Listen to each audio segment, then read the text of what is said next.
All right. Can you please take your notes out? Your handouts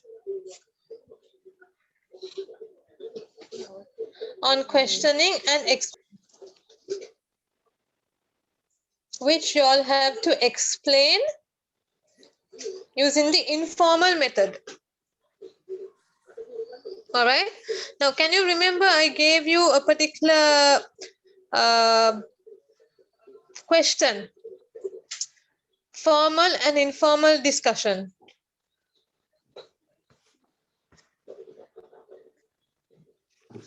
Yeah, ma'am. Okay, now what is formal discussion?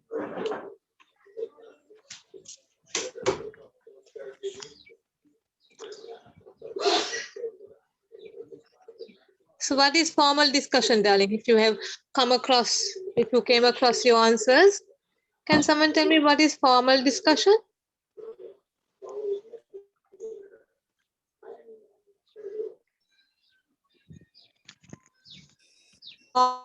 Formal communication.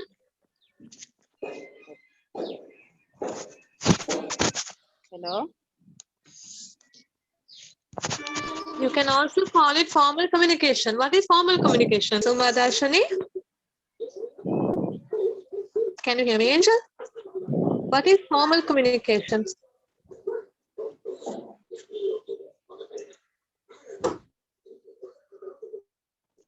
Not official, ma'am.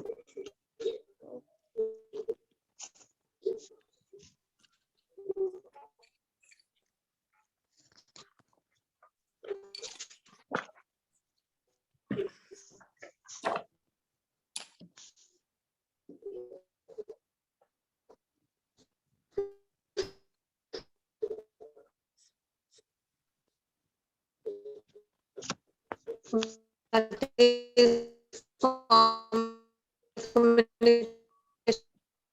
Ma'am, not clear.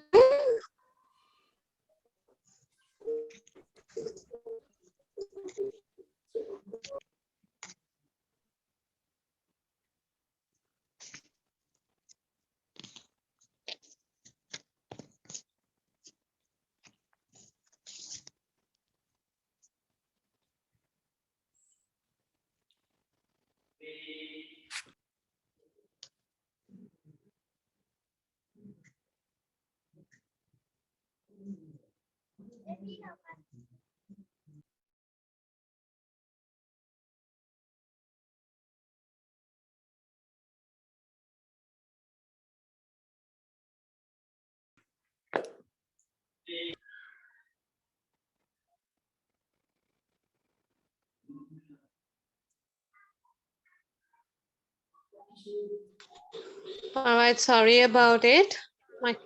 There was an interruption with my connection. Okay, did all get the screen?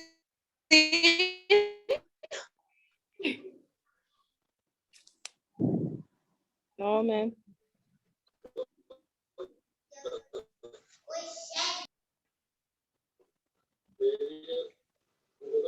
Possible of questioning and possible solutions. Although questions are the most common form of interaction between teachers and students, it is fair to say that questions are not always well judged or productive for learning.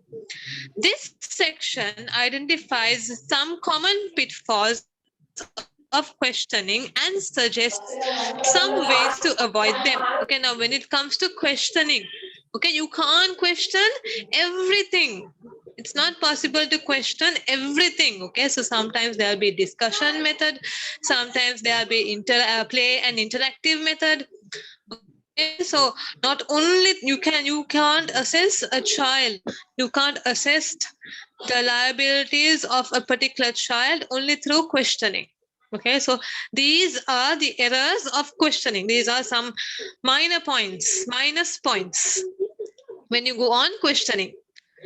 Not being clear about why you are asking the question. You will need to reflect on the kind of lesson you are planning. Excuse me, miss. Yes, darling. What about the before ones? Didn't we do that? No.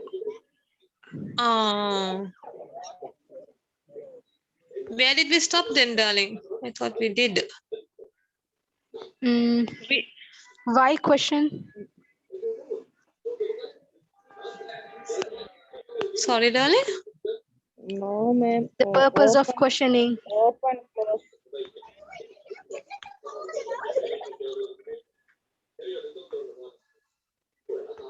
We did this, no, IRF. We did that, right? No, we didn't do this. Still. Summary of questioning, we did. No, we didn't No, do ma'am. this. Why question? No, this is the Yeah. one we stopped. No, okay. Closed questions. Why question? Okay, now. Sorry, darling. The purpose of questioning, yes. Okay, sorry about it. Okay, now why question? Okay, it says like why does a lecturer or why does a particular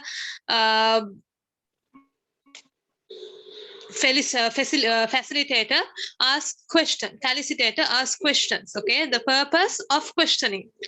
Teachers ask questions for a number of reasons, the most common of which are to interest, engage, and challenge students.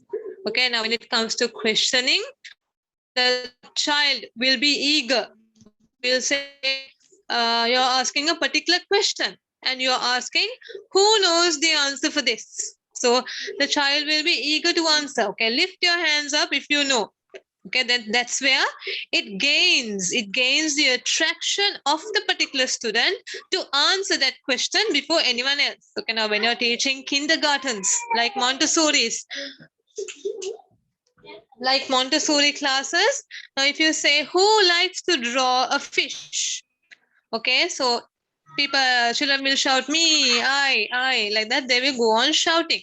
So to interest and engage children, okay, you're not only questioning, but you're not only arousing interest to the particular subject or particular period, you're also engaging, you are also making the children to engage in a particular session, to check on prior knowledge and understanding, okay, to stimulate, recall, mobilizing existing knowledge and experience in order to create new understanding and meaning, to focus students' thinking on key concepts and issues, to help students to extend their thinking from the concrete and factual to the analytical and evaluative, to lead students through a planned sequence which progressively establishes key understandings,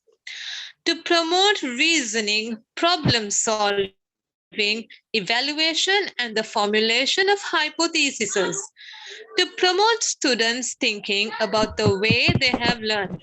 Okay, so these are the particular information, the particular key points of why why a particular child should be questioned. Okay, now do you have any doubts regarding this? Is there any point that you don't understand that needs explanation?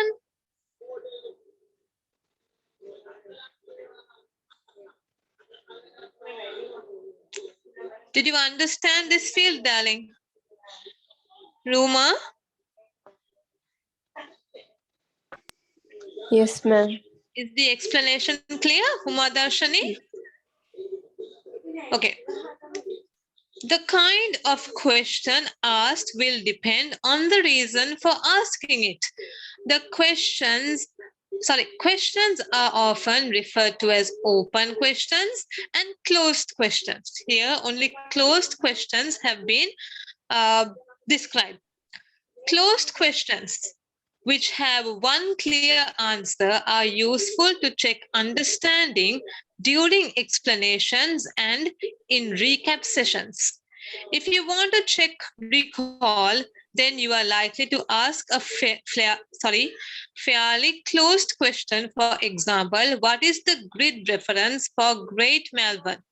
Or what do we call this type of text? Okay, so there are two types of questions, open questions and closed questions. So when it comes to closed questions, you expect one answer from a particular person.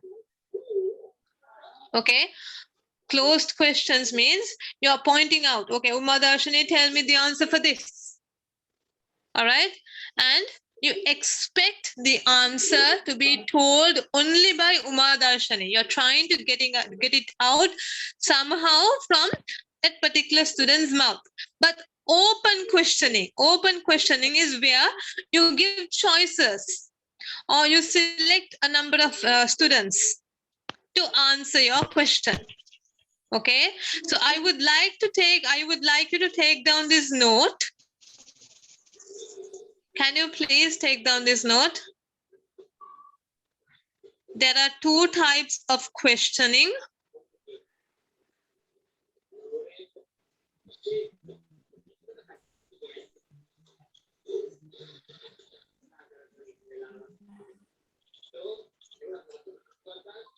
Okay, are you all done? They are open questions and closed questions.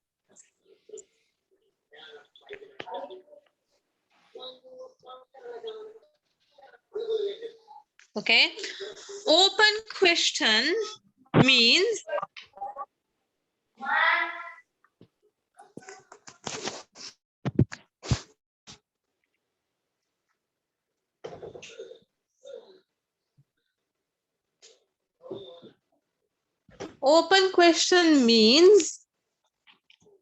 interacting questioning sessions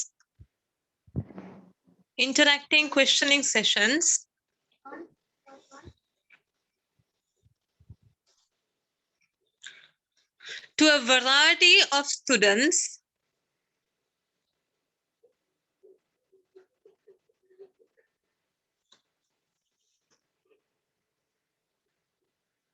in order to get numerous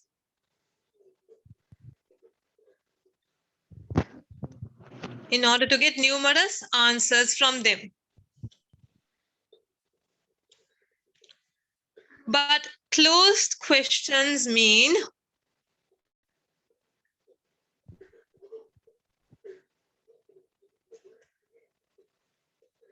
questioning a single student by getting the response from that particular student. Miss, can you repeat the closed question means? Closed questioning means inquiring from a single student and getting the response from that particular student.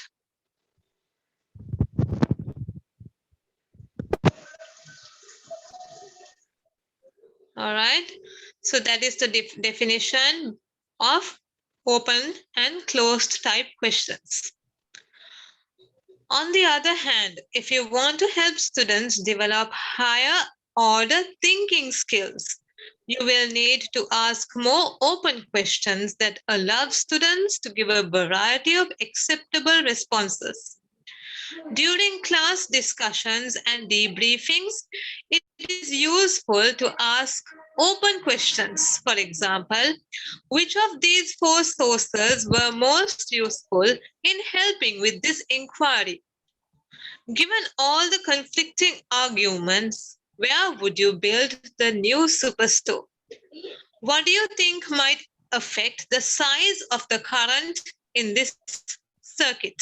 Okay, so these are all these mentioned here are open type questions. You expect different answers from different students. Questioning is sometimes used to bring a student's attention back to the task in hand. For example, what do you think about that, Peter? Or do you agree? Okay, now you ask a student. Now, if the person is going out of track, Okay, you go on asking, you go on explaining about a particular lesson, and you notice that someone is daydreaming. Okay, you notice that someone has gone way out of the lesson. And then you ask a question from that particular person by mentioning that particular person's name, particular student's name. Okay, so you can bring back, bring back the student in track.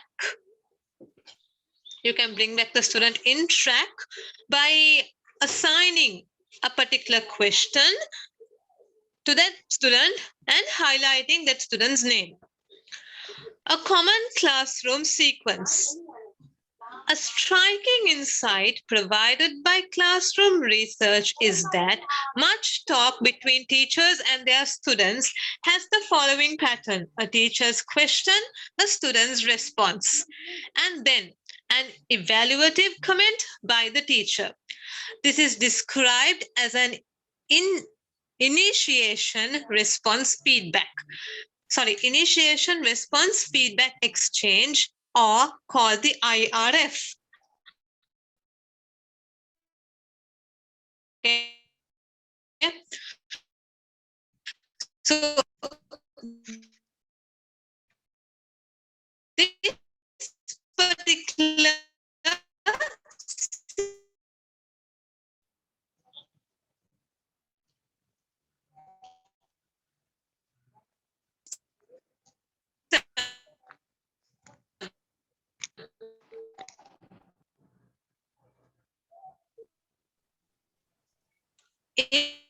is an interaction between initiation,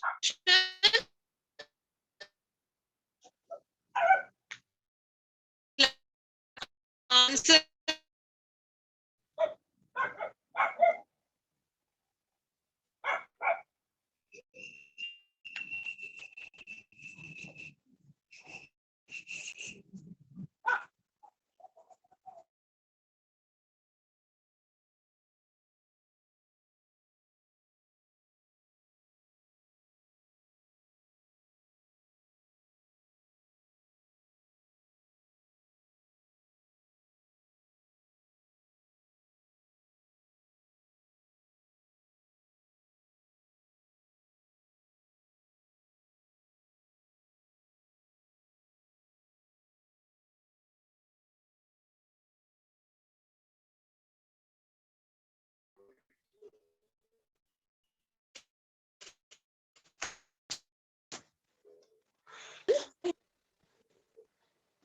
hello?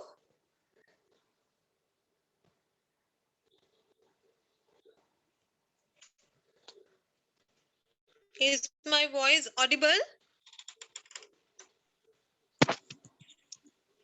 Yeah, Can you all hear me clearly? Yes. Okay. So okay, let's start. This is called the IRF, whereas the teacher assigns a question, the pupil replies, comment some positive feedback. Okay. Now, what will happen if the student answers wrongly? What will you do over there? Scold the student. Will you say, "Ayyo, what is this, Anne? Haven't you learned?" Can you say like that? No. But what will our teachers do? What will your teachers do? Huh? Now, have you all faced a situation like this? The IRF method. Answered a particular question and got positive feedbacks? Yes. Yes or no? Yes. Yes. Okay, but what happened when you answered wrongly?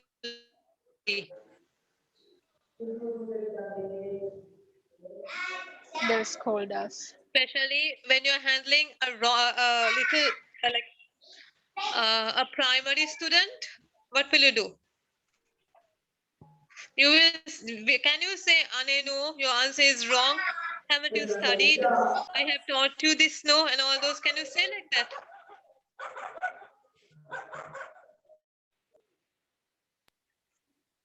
No, you mustn't say like that. Okay, now when you're a teacher, when you're a professional teacher, all right, you cannot say like that. Saying like that will break a child's confidence, will make a child to lose integrity. All right. So instead of saying that, you can say, apart from that, yes, you're pretty close to your answer. Can you please try again? All right. So after saying that, even if the child says the wrong answer, then you should ask the child's permission and switch the answer to another person, to another student. Okay. So you can keep that child waiting, like in a good way. Okay, now you say that the child answered wrong the second time also, and then you say that you reveal to the particular child, okay, Ruma, can we give someone else a chance? All right, you can say like that. Okay, good, your answer might be correct, but can we like give someone else the chance? Can we see other students' feedback? Can we see Rosmina's feedback, what her response is? And then that child is wrong. You have to make the child realize that he or she is wrong. Okay, but if you go to tell that the child is wrong, that will break the confidence. All right, that's where you break a child's confidence. But if the child realizes,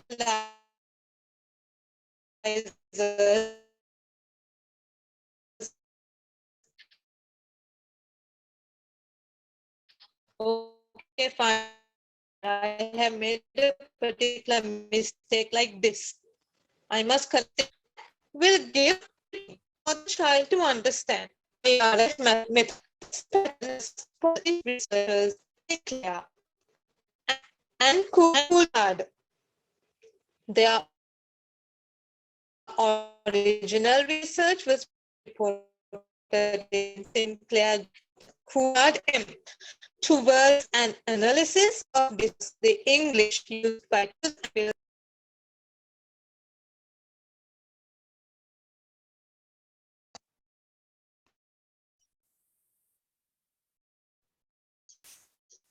Yes, ma'am. I think there's a coverage issue.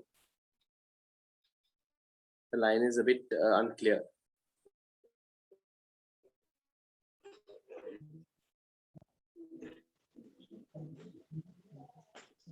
It's like very windy here. Can you hear me? Yeah. It's very windy here because I live in the beach side also, no.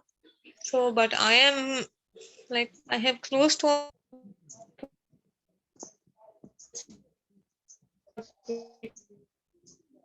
And we share the screen again.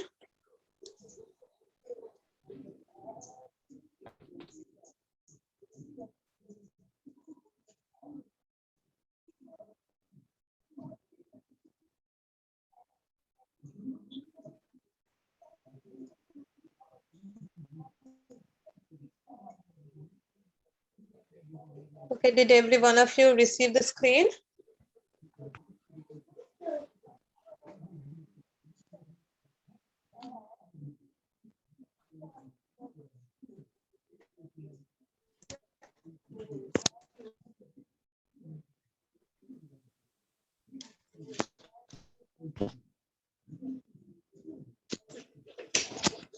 Really?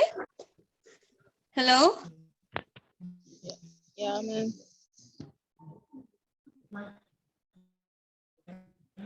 Is my voice audible? Ting? Because can you hear me, dear? Yeah, ma'am. Yes. Okay. Clearly?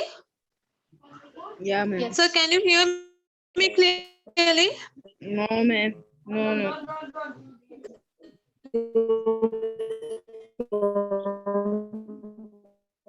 Now is it clear? No, ma'am. Now can you all hear me? Yeah, ma'am. Okay.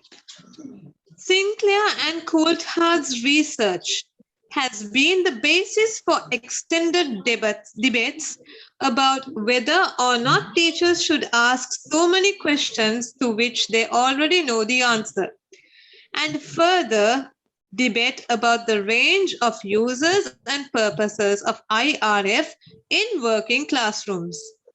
Despite all this, it seems that many teachers, even those who have qualified in recent decades, have not heard of it.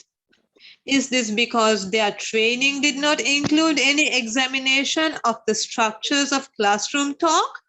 Or because even if it did, the practical value of such an examination was not made clear? A teacher's professional development, and indeed the development of members of any profession, should involve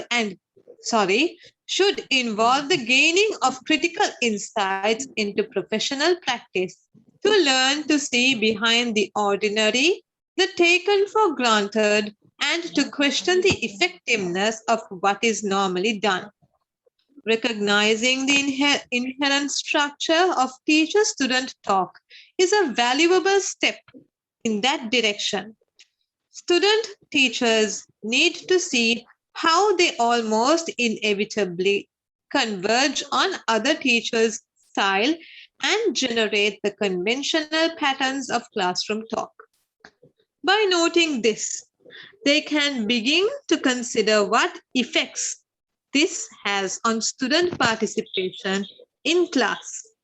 There is nothing wrong with the use of IRFs by teachers, but question and answer routines can be used both productively and unproductively.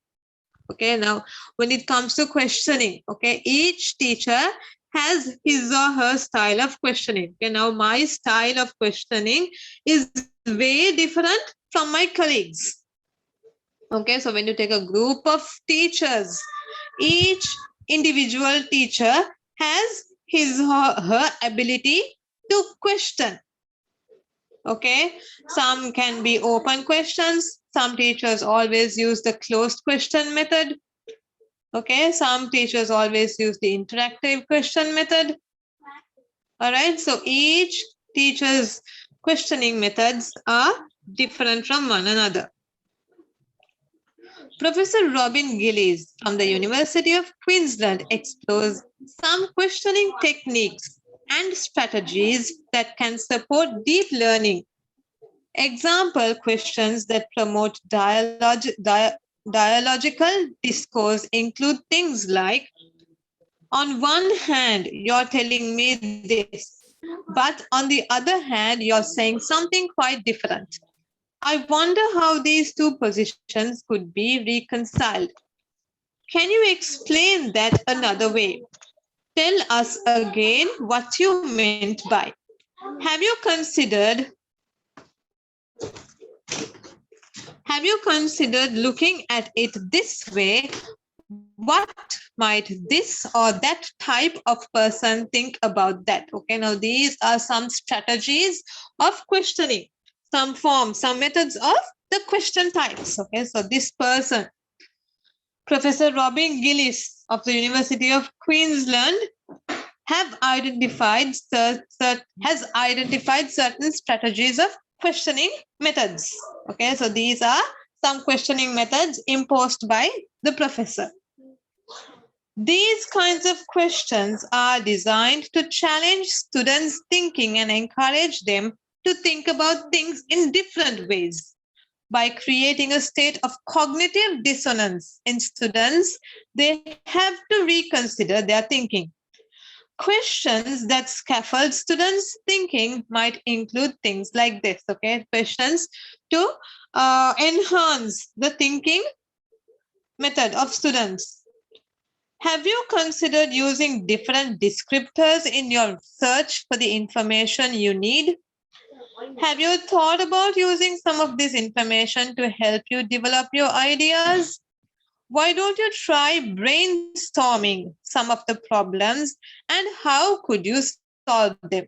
Okay, so see, these are another part of strategies used in questioning. Okay, now what do you mean by brainstorming?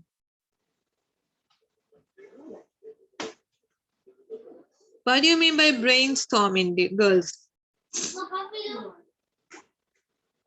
Brainstorming is getting answers from different resources, different kinds of answers from different kinds of resources.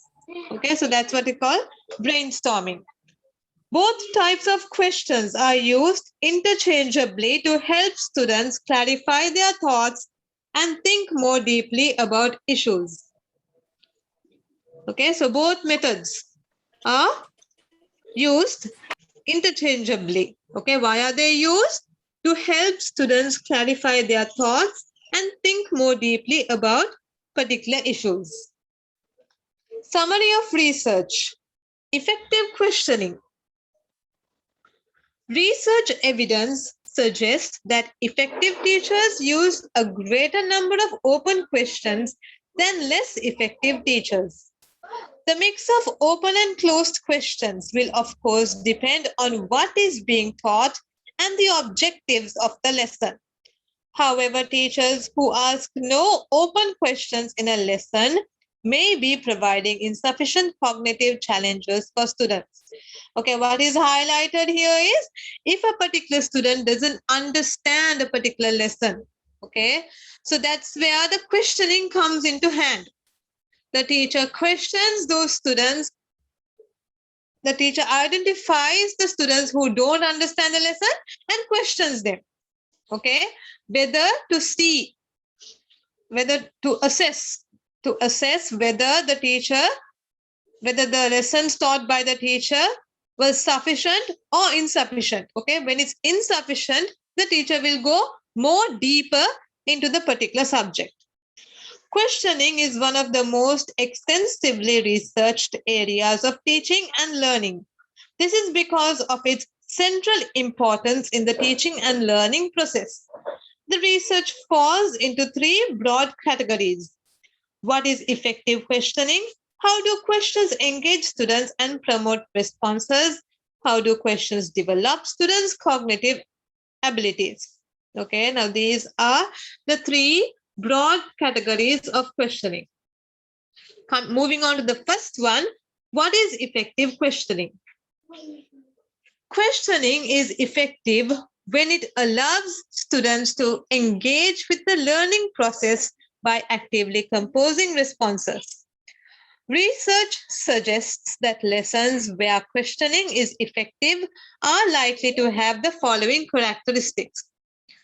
Questions are planned and closely linked to the objectives of the lesson. The learning of basic skills is enhanced by frequent questions following the exposition of new content that has been broken down into small steps.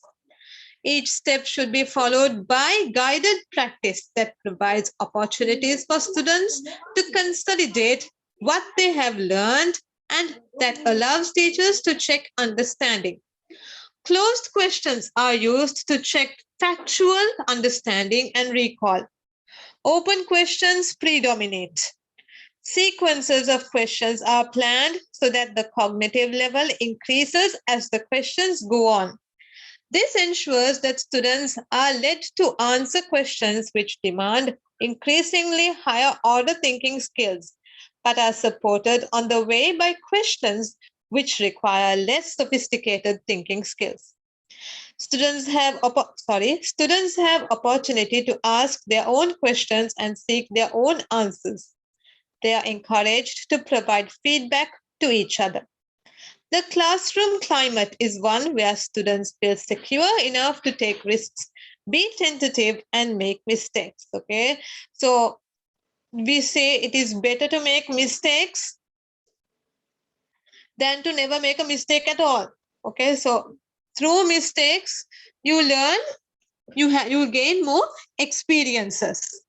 All right, so here number 1, questions are planned and closely linked to the objectives of the lesson. Okay, so a teacher should be well prepared in his or her lesson. Okay, so a lesson plan, like I taught before, a lesson plan is more productive. Okay, now each teacher is assigned to create his or her own lesson plans in every institution. Okay, even in the lecturing fields, even in higher education streams, teachers, lecturer